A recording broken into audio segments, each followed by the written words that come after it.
drejtomin dinin Allahut Azza wa Jall. Çka ka të bëjë me to? Kur Musa ju lodh me Firaunin, e banin një lutje dhe një dua, duke i thënë Allahut Azza wa Jall: "Watmis ala amwalihim washdud ala qulubihim fala yu'minu hatta yaraw al-'adhab al-alim." O Zoti i Madh, i dhon Firaunit pasurinë, i dhon gjithashtu postë të qeverisje. O Zoti i Madh, shkatërroja pasurinë atyre dhe shtrëngoja gjoksat dhe zemrat e tyre. Pra hedh frikë në gjoksat e tyre, nga se këto nuk besojnë deri ta shohin mesin dëshkimin tan. Vëllezër të ndershëm, a din çfarë Allahu ju përgjigj Musa i Harunit? Tha katus jibe da'watukuma fastaqima.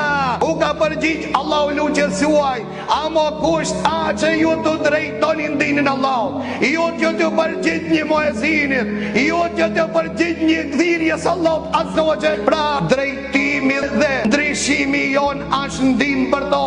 Por Musa i Harunin e poroset Allahu Azza wa Jall, nëse dëshironi që duat dhe luqet e juaja të pranohen, atëre drejtoni jetën tuaj, drejtoni dhe rregulloni raportet me Zotin tuaj. Atëre vëllezër të ndershëm, a kupton se ne jemi ata që ngadalsojmë fitoren për vëllezërit tanë? Ne jemi ata pjesëmarrës në bojkotin ndaj atyre, për shkak se ne pritojmë muezinit i përgjigjemi.